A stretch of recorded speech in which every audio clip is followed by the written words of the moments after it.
Okay. All right, it seems we are live now. All right, good evening, everyone. Welcome to the AYLF Youth Dialogue. I will be your host for the evening. My name is Josiane Adolf. I am a law student at Cavendish University, Zambia. I am the founder of She's Girl Foundation, and I am also AYLF Zambia Vice President, and I will be your host for the evening. Now, joining me today is Mr. Mwenda Bella. I'll just allow him to introduce himself and tell us a bit about himself and what he does, and then we'll move from there. Thank you very much. Mr. Mwenda, the floor is yours. Kindly introduce yourself. Tell us a bit about yourself and what you do. Okay, thank you. Good afternoon, all of you.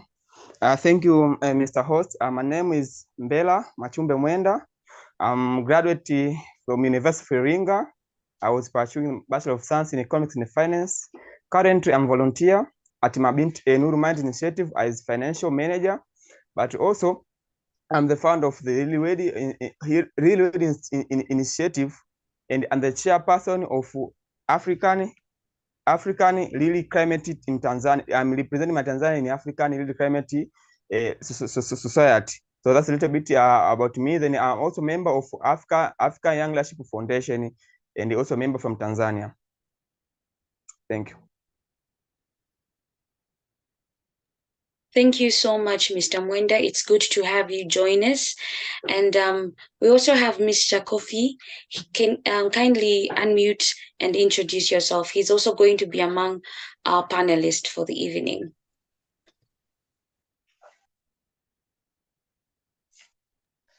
Okay, thank you so much. My name is Kofi Bain Patrick, and I'm the PRO of African Young Leaders Foundation. I'm also a youth activist and also a community leader in one local organization in Rwanda. Thank you for hosting me this evening. I look forward to contribute to the discussion and also power and influence other African youth for the discussion. Thank you. Thank you so much. So today's topic of discussion is skills mismatch, preparing the African youth for the future job market. And before we get into it deeper, let's just break down the topic a little bit. So skills, these are abilities, knowledge, and competence that a person gets from either school, experience, or training. And a job market, this is the demand for labor, or in other words, the employment sector. And so what we're talking about today is the gap that exists between what we learn in schools and what is out there in the society, in the jobs. Now, Mr. Mwenda, what do you think are some of the causes of skills mismatch in Africa? What do you think are some of the reasons why there's a huge gap between the education sector and the employment sector? Why do you think there's this? What do you think are some of the causes of these gaps that exist between education and employment, Mr. Mwenda? Okay, thank you very much. As you said before, this gap exists between what you learn from the school and what is actually in the job market. And have been experienced many youth suffering from unemployment problems due to these gaps that exist between what they learn from the school and what is actually needed from job market. And this is from my experience or from my thought or from my various books that have been read. I've come to realize that there's a few causes that made this gap between skills and job requirement. First of all, education system limitation. In Africa, we base much in theoretical rather than practical. That makes students after graduating from the school, actually, or from universities, they can't meet the job requirement. They are staying for the university for 4 years, for 3 years, but they are learning theoretically. But nowadays, jobs need practical oriented rather other need practical than theory. That's why when they come to the job, they can't meet the requirement of the employee, and that's what become the problem. That's the first point. So, having a school limitation, the school or the education that student get, it didn't give them a room to meet the job's requirement. That's the first problem starts. I'm not sure if we are together, but the second point is economic shifting. I think that this is another point or this factor that lead to the skills mismatch. I think we are familiar that nowadays economics is transformation from normal or from digital to from analog to digital. Now economy is digitalized. What I mean, everything now is done in marketing. But it's sadly true that African, we are still poor in technological. That's why when a fresh graduate from the school come to the society or come to the job industry, fails to meet the requirement what is needed there in job sectors. That's why makes them to fail to meet what to the requirement of what they demand for. That's lead to the skills mismatch. But also the other point is lack of collaboration between the private sectors, government, and the institution. As we know that government has its own policy, private sectors have its own policy. Then private sectors, they demand the requirement of the job 1, 2, 3, and 4. We can say that private sectors, they'll come to demand about to high-skilled labors, while government teach people teach students theoretical. Then come to disagreement between government and the private sectors. So when government and private sectors come to collaborate together, this can be eliminated. Again, here demographic pressures. This is explained much in a number of people. Now African population is grown. It's all about 6% per annum growth. African population is go. Then become difficult while once you come to the job market, people that are intended to employ people, they have smaller capacity of employing people. That's why the population is growing up while the place or while the population of getting employment is still small. That's why it makes people, or that's why it makes a lot of people fail to get employment. That's, I think, my view about how these problems rise, skill mismatch between education and the job opportunity. Thank you so much. That was amazing.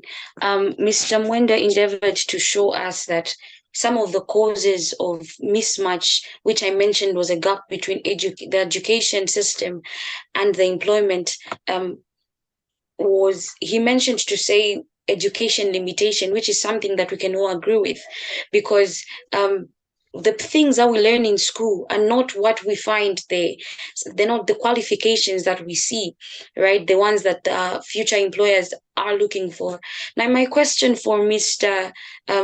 Kofi, what Mr. Mwenda endeavored to show us some of the causes of these skill gaps, but I would like you to tell us what are the most significant skill gaps that exist. What are some of the most skill gaps that exist in the education system and the current job market? What are some of the things that are there that the youths cannot meet? Because what they learn in school is not necessarily what they find. And so, what are these skill gaps, Mr. Kofi?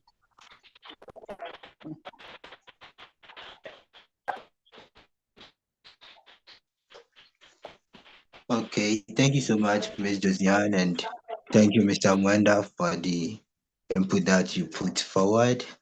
I believe Mr. Mwenda made mention of very critical issues, that there is a lack of misconnection in some of the levels or courses that we take in school, and at the end of the day, when we go to the job market, we find ourselves studying a lot of things. But I will not say that it's It's not a problem of the courses that we took in school. Sometimes it all revolves around the orientation that we get before starting school. For instance, now many students go to the universities or even start their secondary school. They offer courses, programs that they are not oriented about the career path that are available in that field.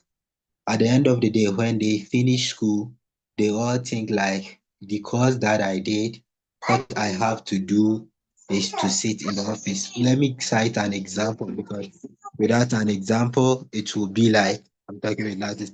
For instance, students who are doing international relations always think that what is there for them to do is be in an office, either in a government office or government department or state department or working in an embassy. However, these are programs that are general, and for somebody to be fit in the job market currently, the person has to decipher what is next for him. But here we go to school without any critical orientation, then we choose courses that at the end of the day, when we come back to the job market, we find ourselves challenged by what is next for us. Another person goes to school and offer courses like business, but at the end, when the person come back to job market, he is expecting that they should create a job for him to start working there. But as somebody who have studied business, that person should be able to at least put something forward for himself. And at the end of the day, many of us youth want to have a job created by another person before we will say that we are working, but we go to school not knowing that we should also come back and be job creators. So for me, the question to what are some of the some of the mismatches, some of the job mismatches in our current education system, or some of the causes and mismatches, I will not take it that way, but I will take it like the orientation that we get, and as the youth not being able to be job creators and always wanting others to create job for us. That is why it leads to job mismatch for us, because we are all thinking that after this course that I'm doing, for instance, anytime I speak with my younger student or my junior student, whenever they are admitted to the university as P student, they have only three things in their mind. Their concern is, as a P student, once you complete university, you have to work in an NGO. Second, you have to be a peace activist. Third, you have to be maybe fighting for the UN position or any post in that. But as a peace student, there is more fields that are related to peace that one can pursue. It's not only about working in an NGO. You can choose not to work in an NGO. You can choose to work, even do business, whilst also incorporating peace-related activities to it. You can be a consultant. You can do different things, but we have a different orientation. We all know about some people who have been there and became successful in a particular field. Then we start thinking that this is the exact field we also have to go through. So this is what causes job mismatch in our current context, but not that the university courses that we offer create cause mismatch for us. This is my submission. Thank you. Thank you so much, Mr. Kofi. Mr. Kofi is saying it's not just the education system, but the problem is with the youths themselves. So he mentioned to say we youths want jobs created for us. We do not want to be job creators ourselves, and it all just comes to the mindset of the person. It all just comes back to the mindset of the person to say, when you start, are you expecting for help, or do you want to help yourself? And so that's what Mr. Kofi is saying. Mr. Mwenda was saying the problem is that the curriculum is different from what we find in front. And so my next question goes to Mr. Mwenda. What innovative approaches can African businesses use to support skills development? Mr. Kofi talked about business, and which brings about the private sector and the businesses, the business field, which you also mentioned as one of the causes of skill mismanagement, in that governments do not partner with private sectors, right? So my question is, what innovative approaches can African businesses use to support skill development? What can these companies that we're applying for use? What can they do to support skills development? Because there's some skills that we do not possess, skills that we might not be able to get from university, or just like Mr. Kofi said, people they couldn't have the mindset to learn new skills. And so what what approaches can African businesses use to support skills development? Mr. Mwenda. Thank you for the next question. I'll go to the point that we normally know that nowadays, African, we are grown up and we are come to depend on our own. What do I mean that now in Africa, we have our own private companies that invest in our own continent. Then so it's the effort now to make sure that we support our skills. Our late president, Mr. Nyerere, said that you can't develop people, but you have to let themselves to develop by their own. So we have to create means that are gonna give them a chance to develop by their own. So here I've suggested a few ways that companies and initiative and organizations that can do in order to support skills of people, especially from freshers graduate from the universities, so that they can be capable to meet with authority, because they can be capable to meet with the job competition. Firstly, they should make sure we have a mentorship. We normally know that people will come fresh from the school. We know nothing about it. We know nothing practically what is needed in a job market. So it's their turn that we are supposed to support them. We are supposed to make mentorship to care them, to enable them from the scratch to the point where they're supposed to go, or we're supposed to do, or supposed to reach. That's why other companies, institutions, organizations that intended to support African skills, they must supposed to have mentorship to mentor them, to lead them.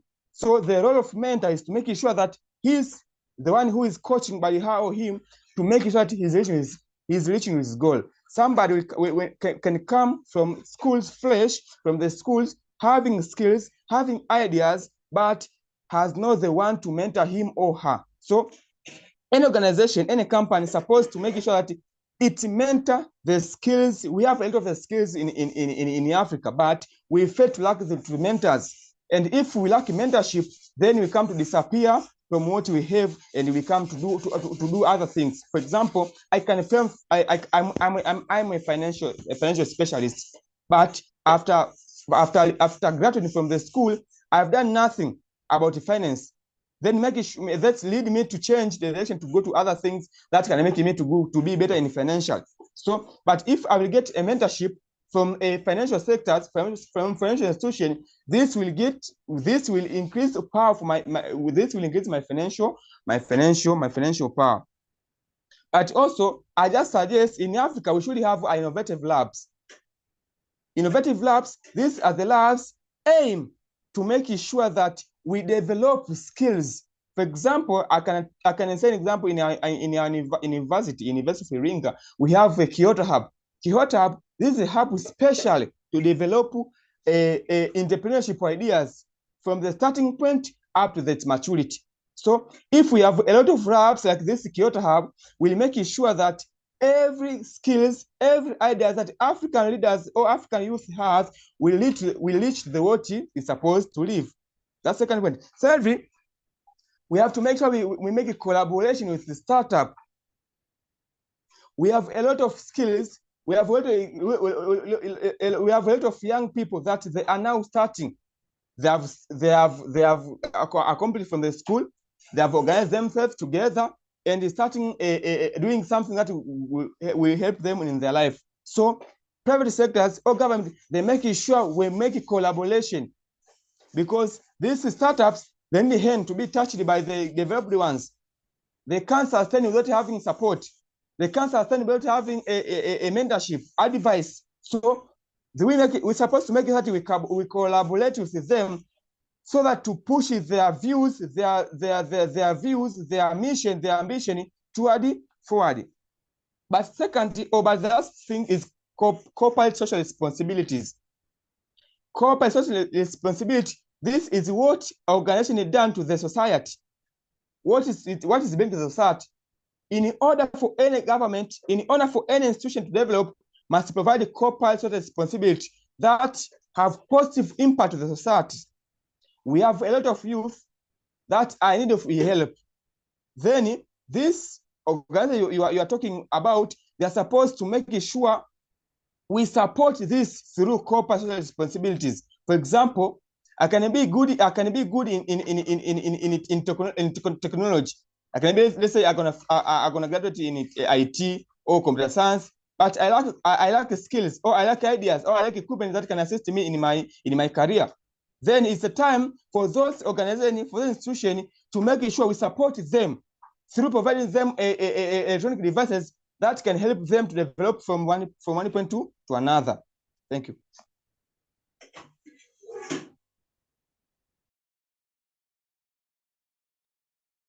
Thank you so much, Mr. Mwenda. Mr. Mwenda, his question was, what are some of the things that businesses can do to bridge the gap between, to bridge the mismatch skills? And he mentioned to say mentorship programs. He talked about innovative labs. He talked about these businesses collaborating with schools. He talked about corporate social responsibility, which are some of the areas that I also agree with. Look at mentorship, mentorship and internships. If students can be taken as interns into these fields while they're still students, they'll be able to see the difference between the practical aspect and the other aspect, which is the theoretical aspect. I am joined with our third panelist, Mr.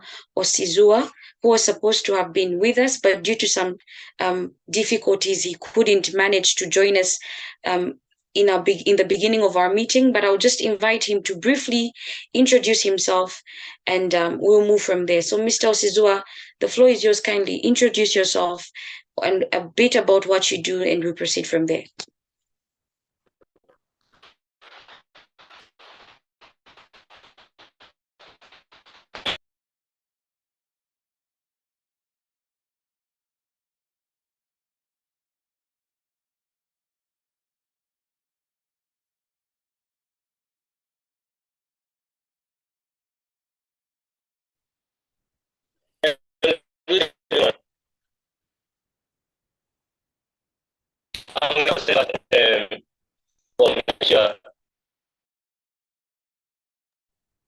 It seems Mr. Osizua is facing some network challenges.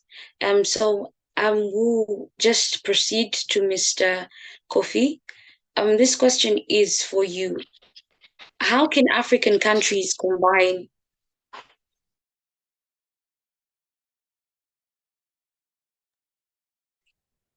sorry, Mr. Kofi, how can African countries combine basic skills with new skills from the job market? Mr. Mwenda was answering the questions with regards how can businesses or the private sector helps the youth to bridge the gap. And my question is, how can countries now, how can governments combine basic skills and new skills for the job market? New skills being, for example, digital skills. How can they combine those and help the youth in bridging the gap between the education system and the job market? Mr. Kofi.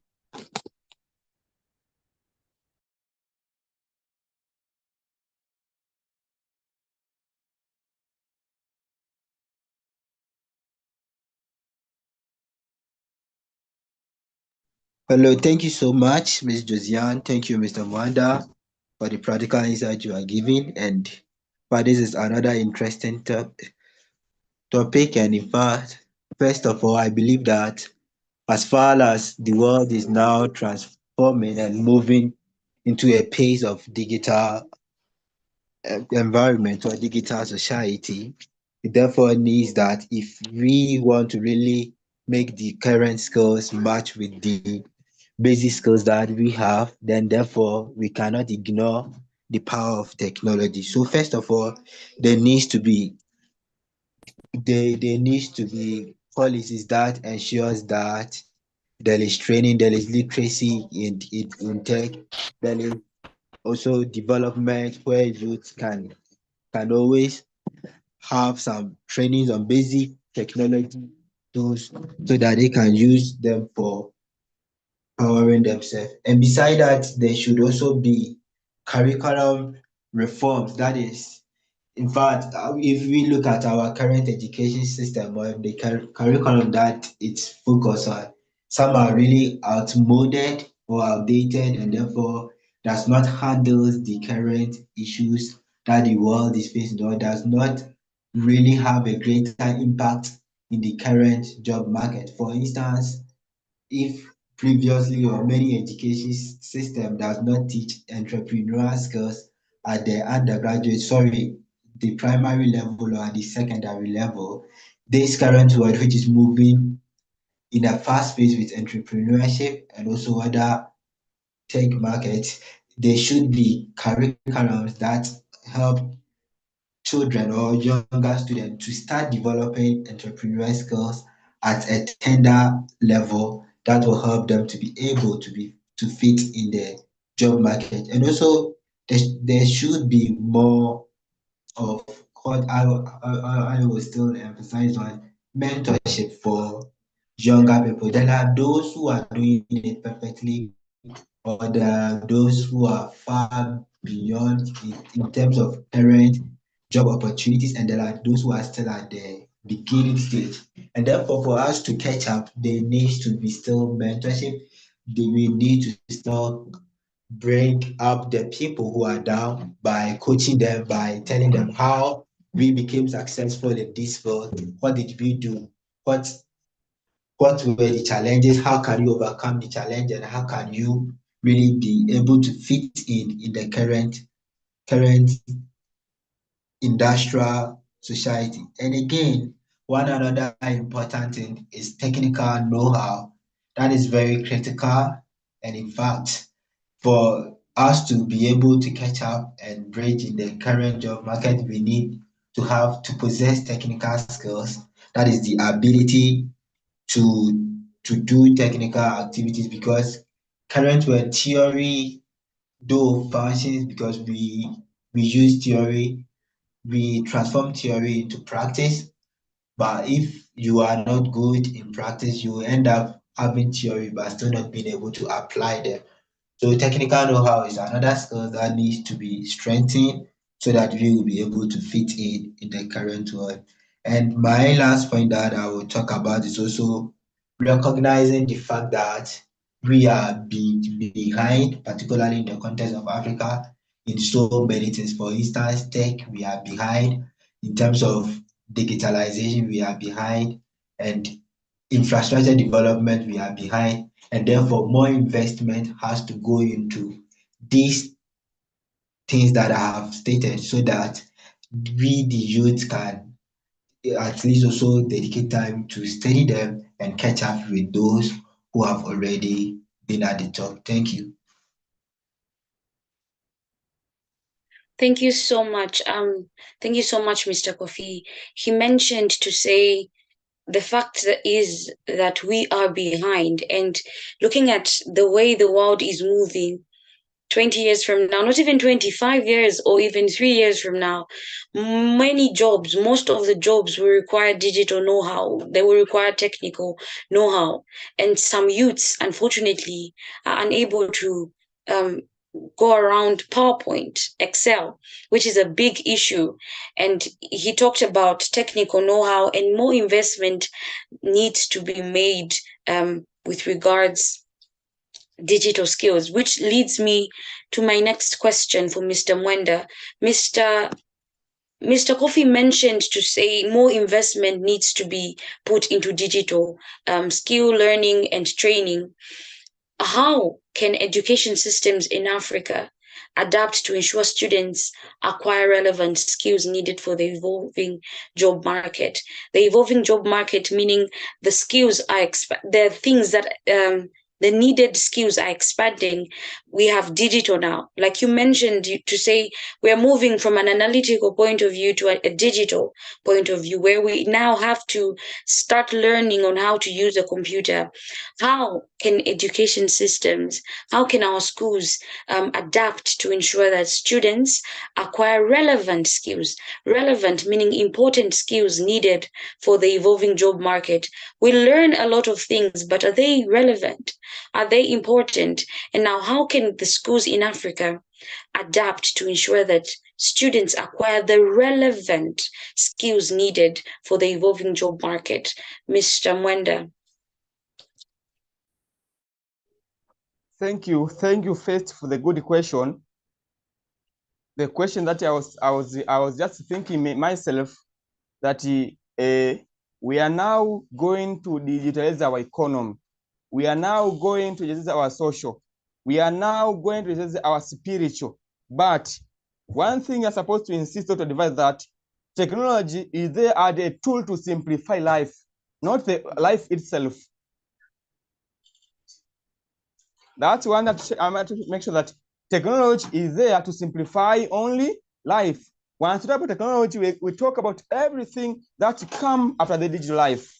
Then technology is there only to simplify life. Then it's just the time that our technology that we invest or that we use supposed to go to the relevant. For example, now we are trying to use smartphones during learning. We are using computers during learning. The aim is to make sure that our life is simple and not complicated. There before the time, people were using analog, but now we can use program calculators to calculate, so to simplify the life. Then it's our aim that Africa, we are supposed to make sure that our curriculum that we put in the technology devices supposed to go to relevant to our societies. I can't agree with you that our technology is supposed to follow us. We are supposed to. We are not supposed to follow technology, but technology is supposed to follow us. Then it's our time that to make technology feed what we are doing in Africa. But it's something that is quite different. Now we are, instead of for us to feed technology feed us. That's why making people adopt other things out from our culture. See, because they are fed by technology, not them feeding the technology. I'm not sure if I will answer your question, but what I'm trying to insist that we are supposed to feed technology, not technology to feed us. We are supposed to teach or to make technology to adapt what we are doing, to adapt to our culture. Simply because we are taking our culture with technology devices. Thank you. Thank you so much, Mr. Mwenda. Mr. Mwenda talked about making technology follow us and instead of following in, which is amazing, an amazing point of view, really. And he also said that technology is there to simplify life. Some of the ways that I thought would the African system would use to ensure that students acquire relevant skills needed to in the evolving job market. He mentioned to say updating our education curriculum, because some of the things that we learn, unfortunately, are irrelevant. They were relevant back then, but up to this time, they're not. We still have some African schools, we still have some schools that do not have information technology, ICT, as part of the curriculum. You find that it's just something that you can, it's a subject that is, it's not mandatory, it's not compulsory, it's given to a specific class. So there's a class that takes ICT. But if we're to move as Africa, I believe that digital skills, digital knowledge, digital know-how, just like Mr. Kofi mentioned, it has to be incorporated in our schools. It has to be incorporated in the curriculum. Training teachers with regards to digital knowledge. Some of our teachers also do not have the digital know-how because they were there in the analytical era, and now we're moving to the digital era, and they are also behind. And so some of the ways that African schools can adapt to ensure that students acquire relevant skills is, firstly, I mentioned about the curriculum, and secondly, I think the teachers must also be trained with regards ICT as well, because digital, we're moving towards the digital, just like Mr. Mwenda mentioned, to say we're moving from analytical to the digital era, and we need to move with times. So, Mr. Kofi, right? Mr. Mwenda talked about the education system, and now I'm just moving you back to the government. What policy changes do you think are needed to create a responsive education system in Africa with regards digital skills and whatnot? Like, what policies can governments implement to ensure that there's no that gap, that skills mismatch between education and the employment sector, Mr. Kofi?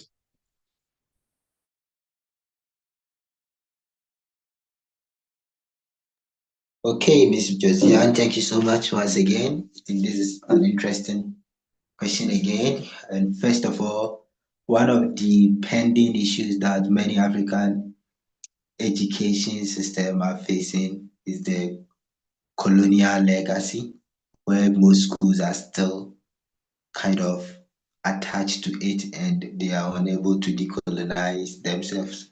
And therefore, one of the key policy changes that I will propose or put forward is a decolonized education system where we have education system which is responsive to the needs of Africa, to the needs of the continent, to the needs of the challenges, or that can meet the challenges that we face in our day-to-day life in this continent. And other than that, I will also mention another thing which is very relevant. There is this tendency of local standard and also this tendency of global standard. For instance, many African education systems are pinpointed towards having a system which is globally accepted and forgetting that there, there is a there is a need for having something which is really born out from us and that can respond to our issues. For instance, many of us or many of the countries that we have in Africa still have their schools being imposed on how to teach by Western universities. And therefore they forget totally about the challenges that we have. For instance, if you look at the, the, the academics or the academias that we have in Africa, the researchers, most of them focus on research that are funded by the West. And at the end of the day, you find the kind of things they conduct research about does not really respond to the issues that we have. Therefore, this needs to be corrected because we cannot be conducting a research that cannot provide an impact to our context.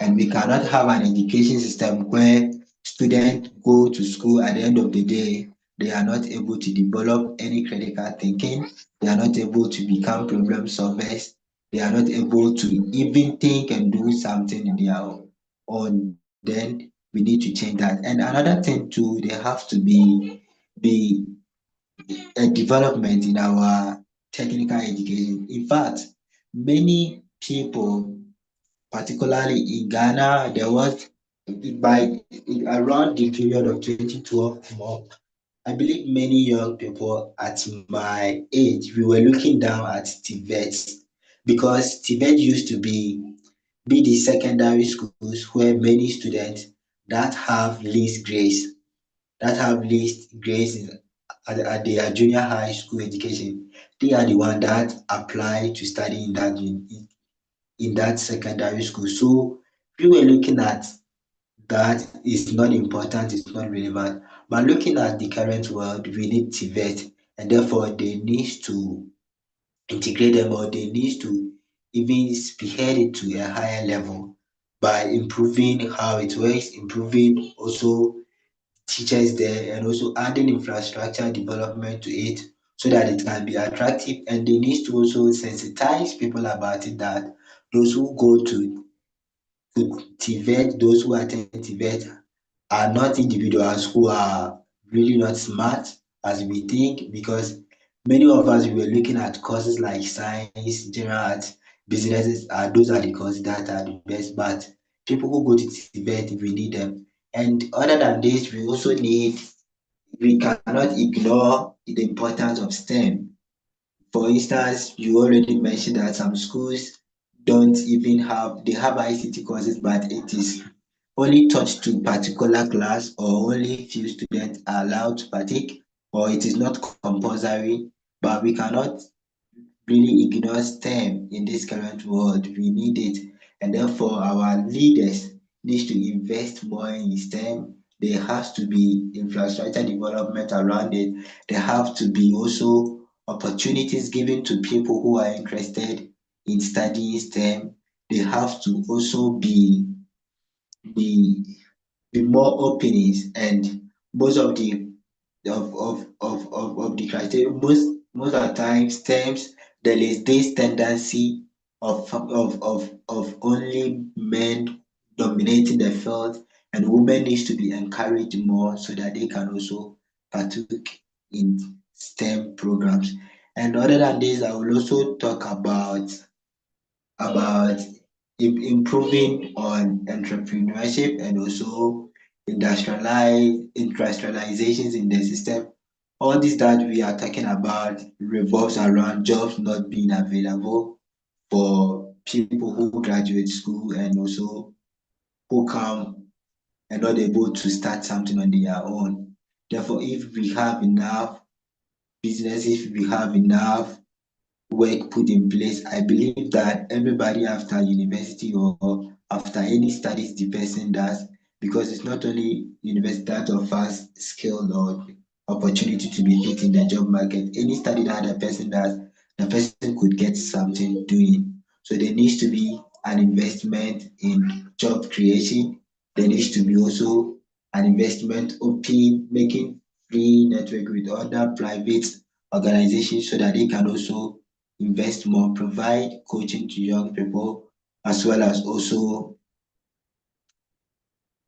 also giving them the opportunity, giving young people opportunity to study. And this all revolves around the government having a hand in it.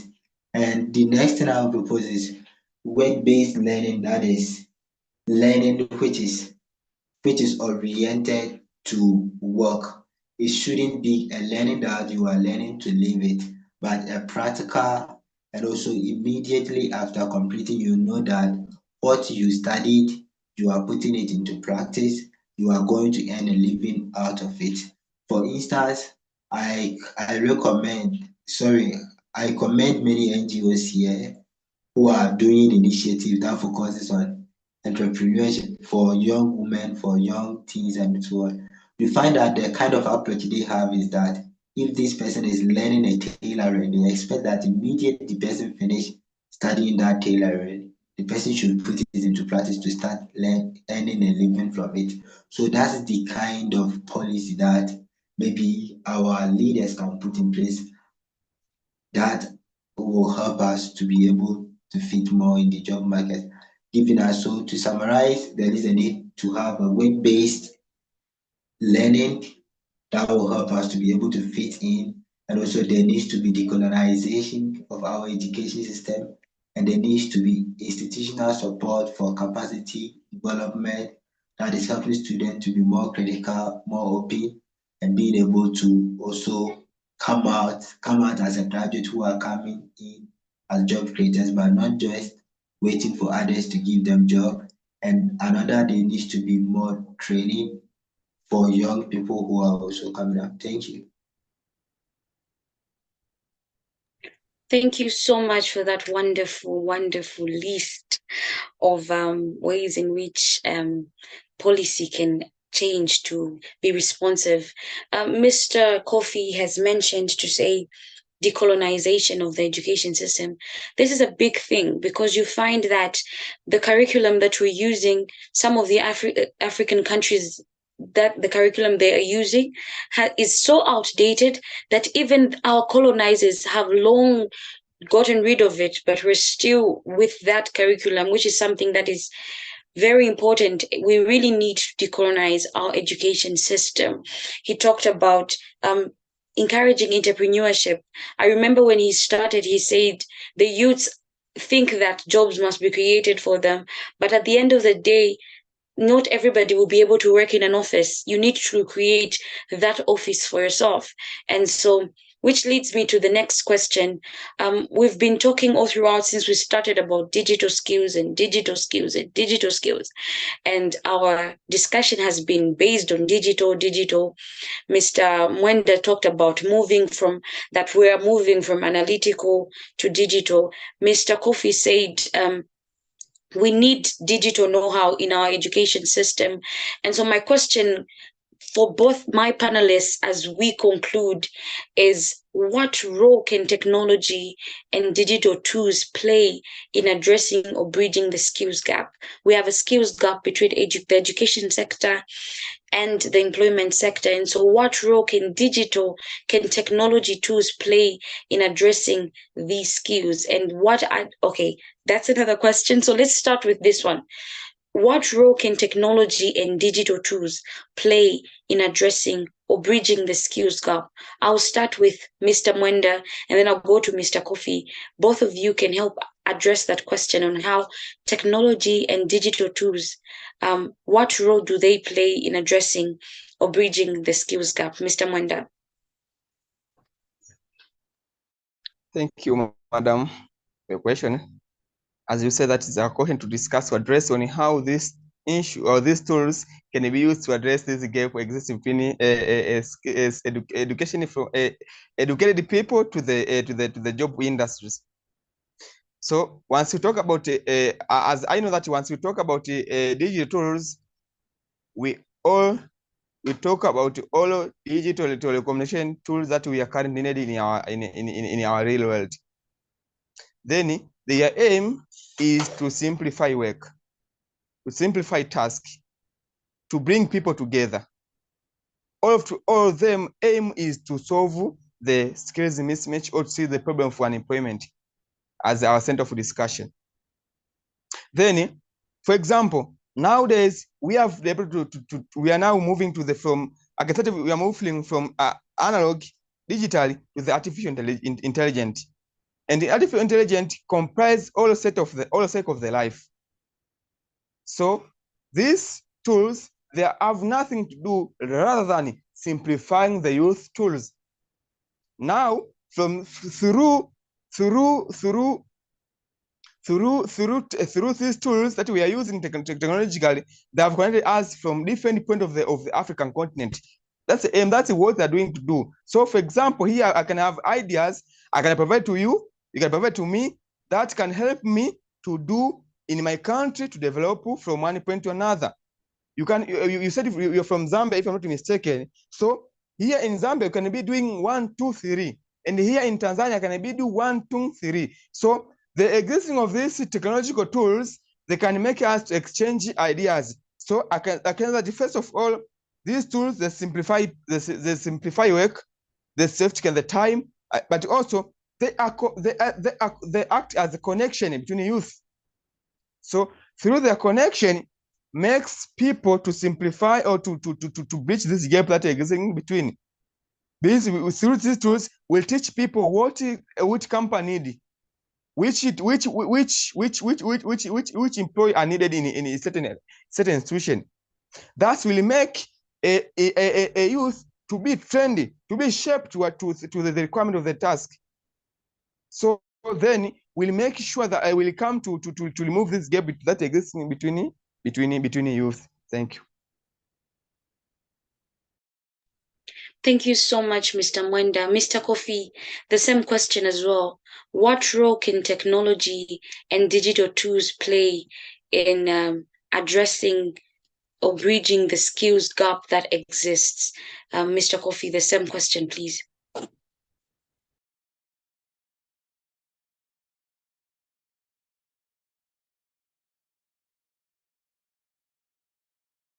Oh, sorry, I was muted while I was ready talking. So thank you so much once again, and let me use this opportunity to extend greetings to our viewers on YouTube as well as those who are yet to come to watch this video. This has been a wonderful discussion, and in fact, I am personally enjoying what we are discussing, and I believe you will also learning a lot of things from this.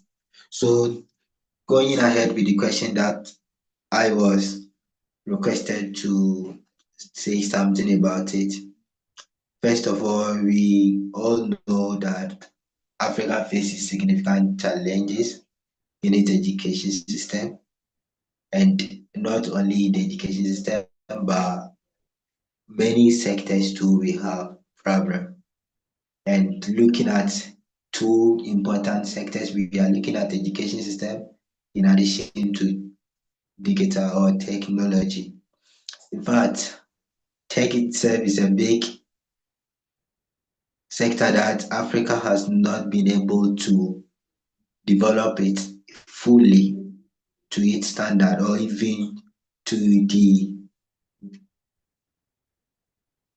I don't want to give percentage because I might not be right, but we all can attest to it that our technological know-how is still minimal, and still there are places that you cannot have a good network, you cannot have a good access to internet, and you may not be able to do anything proper that you want to do. Regardless of this, technology still plays a crucial role in helping us to be able to handle the mismatch between schools and also education system or maybe the center. First, technology can play a role of maybe helping students to have a personalized education system. That is, I might be somewhere in the comfort of my house, but if I still want to learn something, if I want to learn Microsoft Offices, I don't need to go to school to learn it. If I have electronic device that can connect me to the internet, I should be able to have that at my disposal and learn anything. Beside that, technology can also help provide flexibility in learning. That is,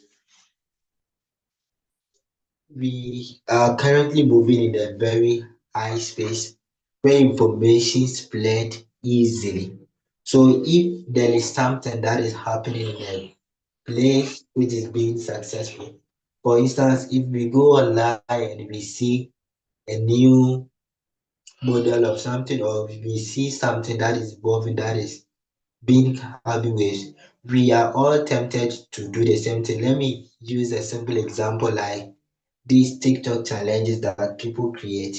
You find it is created by someone far away, another person from another continent grabs it quickly and contextualize it or maybe do the same thing. So in that same sense, if technology is being used somewhere else to manufacture things or to create important things, it means that tech has also that capacity to help many African youth to learn things that can benefit them in the job market. For instance, if you don't have any skills in being a mentor or being a coach, and you have a passion of coaching young people or you have a passion of assisting people in anything that they do, you can start using YouTube or whatever to watch anything that you want to, any information that can help you build that career. So tech can help people build their career.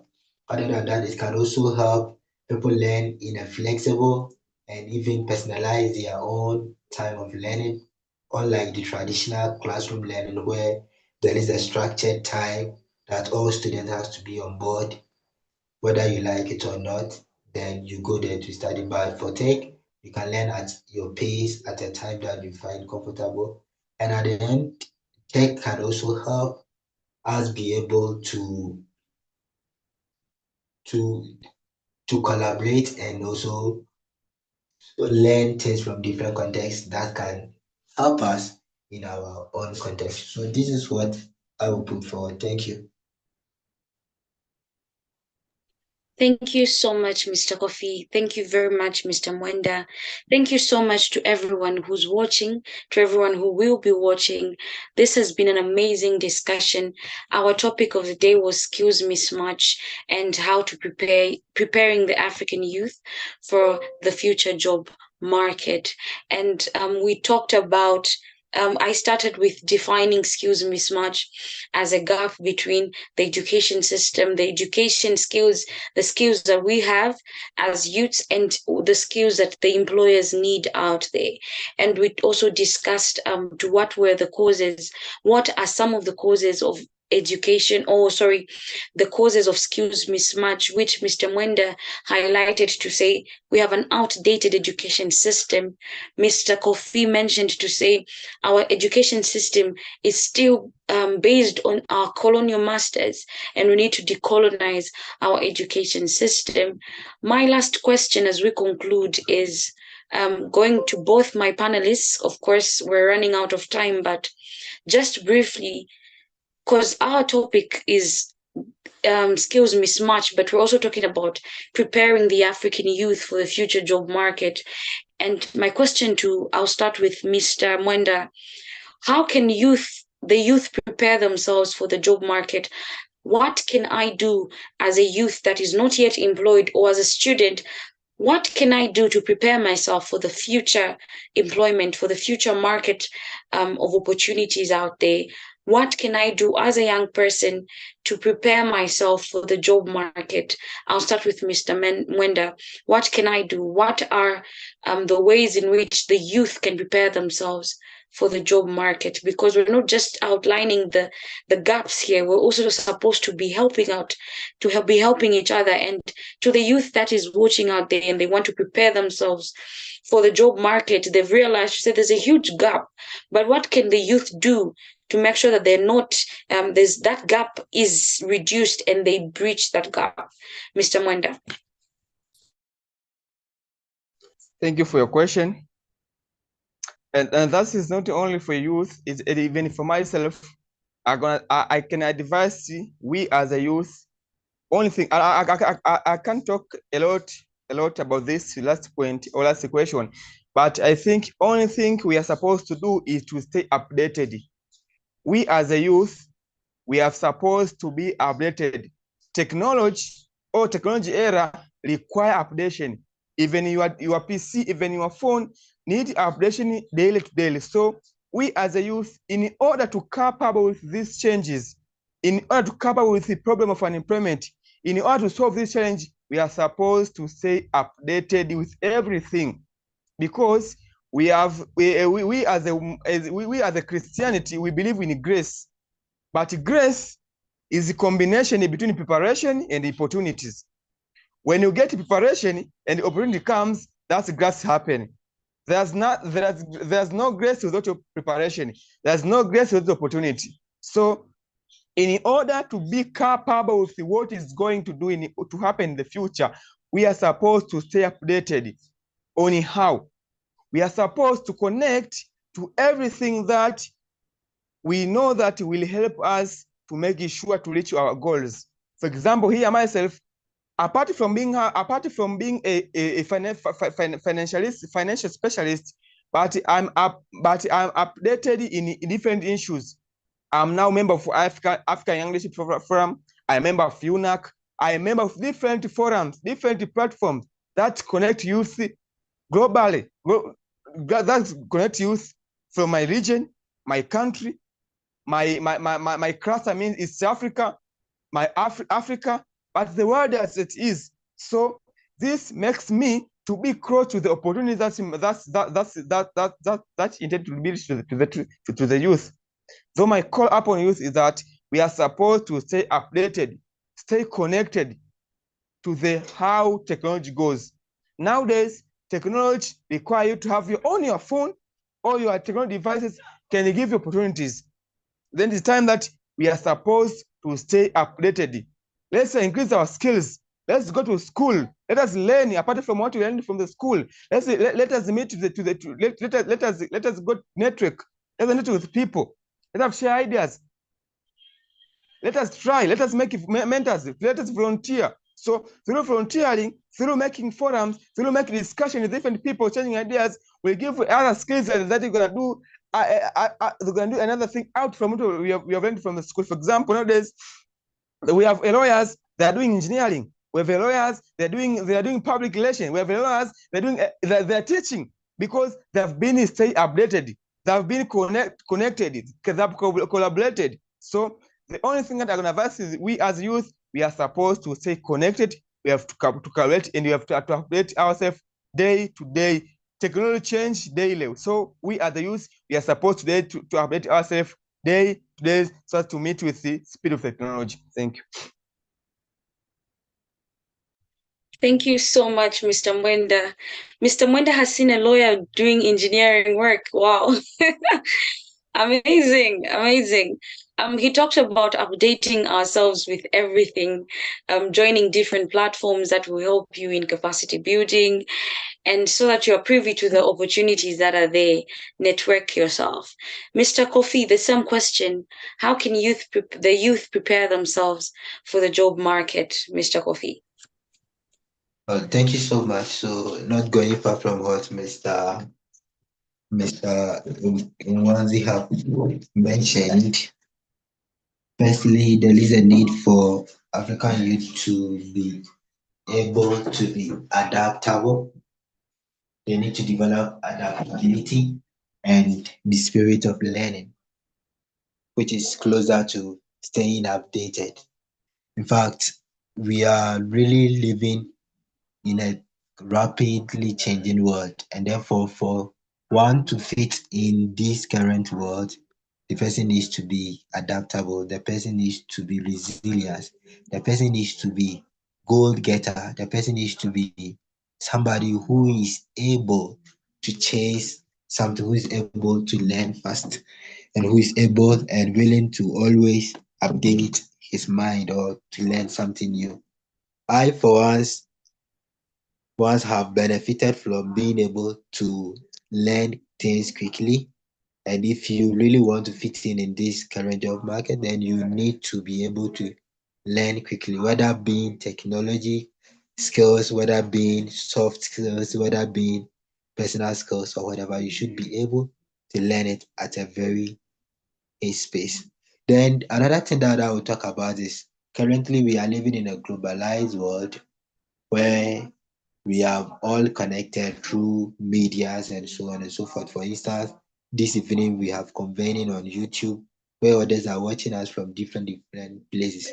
So as young people, we need to also build our personal brand in these spaces. We need to be able to talk about what I stand for, what I do in these spaces, not just going there to like people pictures or to comment unnecessary, but engage in some of the things that are there. There are so many things that we can learn from all these social medias. We should be able to grasp the positive things out of there and implement them in our own life. And also we should develop networking. I think is very important. You need to have people. For me, I would suggest interdisciplinary network, not just a network of learned colleagues only. If you associate yourself with only your kind of people, then you limit your capacity or you limit the ability for you to explore new things. So I will suggest that as young people, we should always have an interdisciplinary network where you find one of your colleague is a very good in entrepreneurship, another person when it's come to financial literacy, that person is excellent, another person when it's come to law, the person is really eloquent and able to judge or to lead any school. So we shouldn't limit ourselves to only our profession. Our professional networks are good, but we shouldn't limit ourselves to those networks only.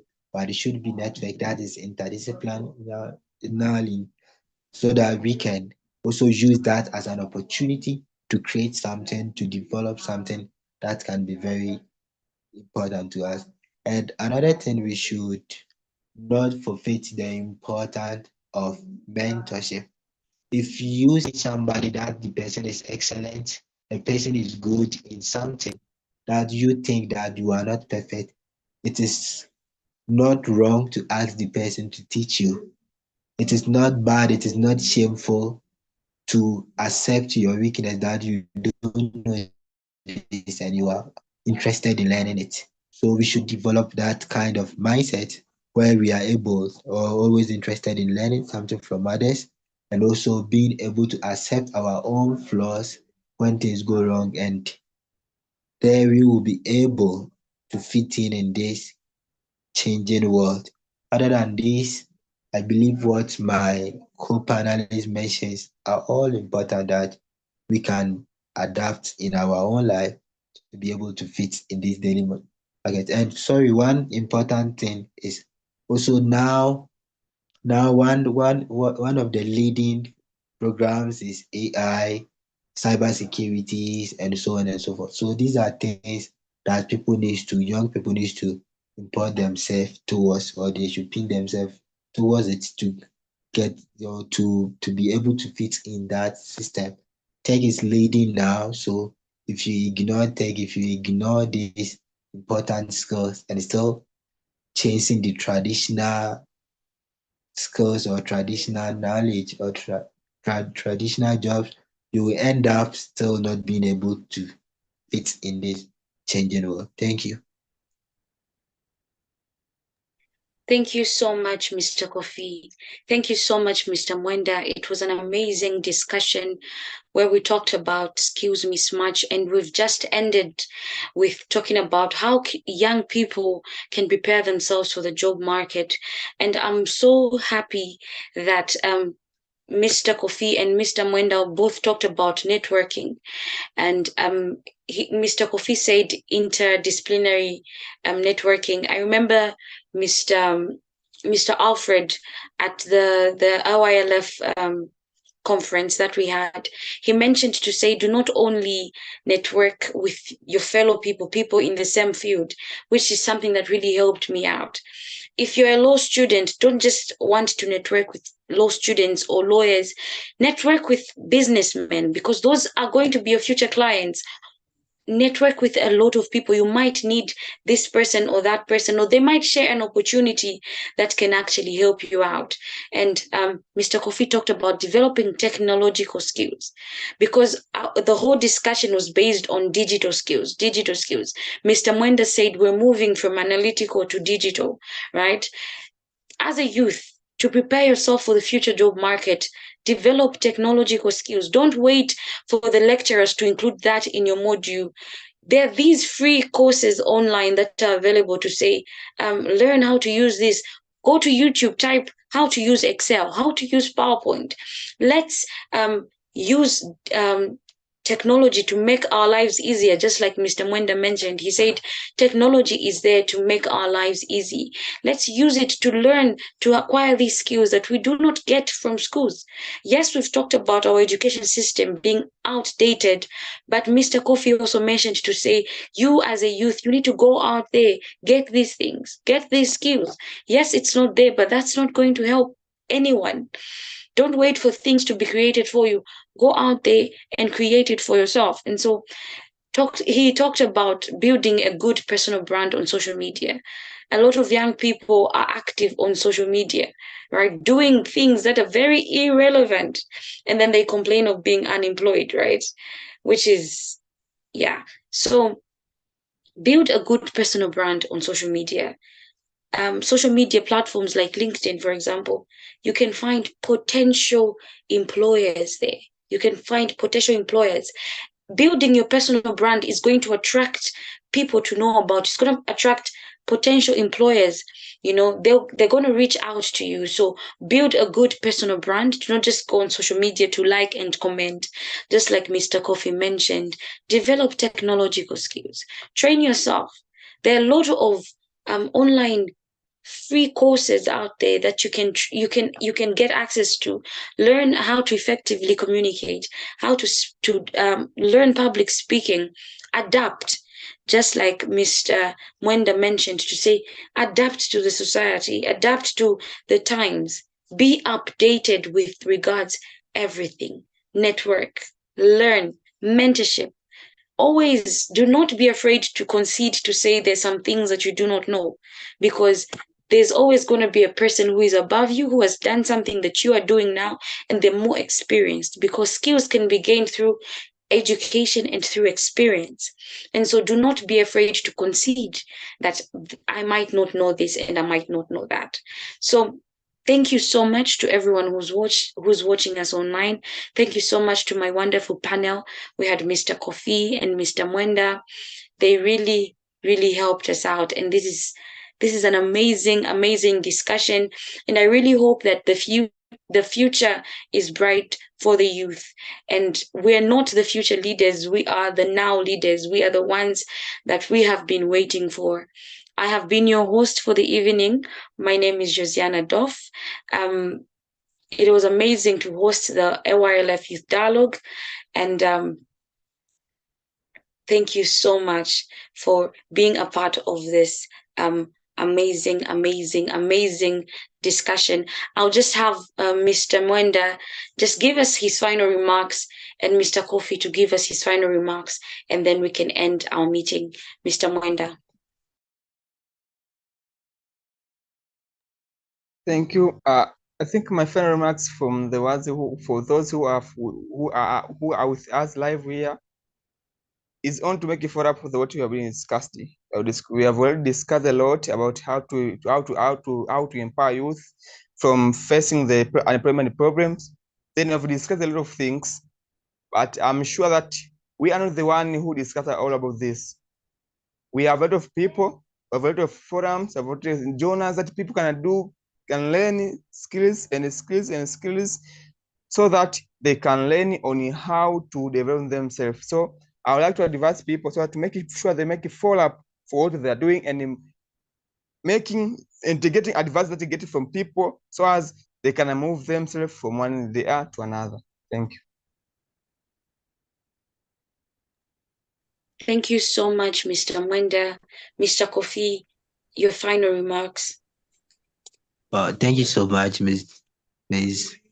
Adolf. It has been a wonderful and insightful discussion, and I really enjoyed your moderation in this discussion. So, my final remarks to young people out there, to my friends, colleagues, brothers, and sisters who are there, is that as we are all trying to reach our future, the future is even now, and I don't know which other future that we are still wanting to get there, but we should always remember that the journey ahead is filled with both opportunities and challenges.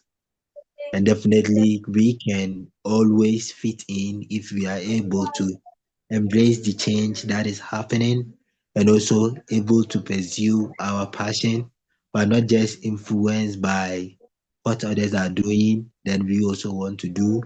And at the same time, we shouldn't forget to network, but network in a proper way, not just any network.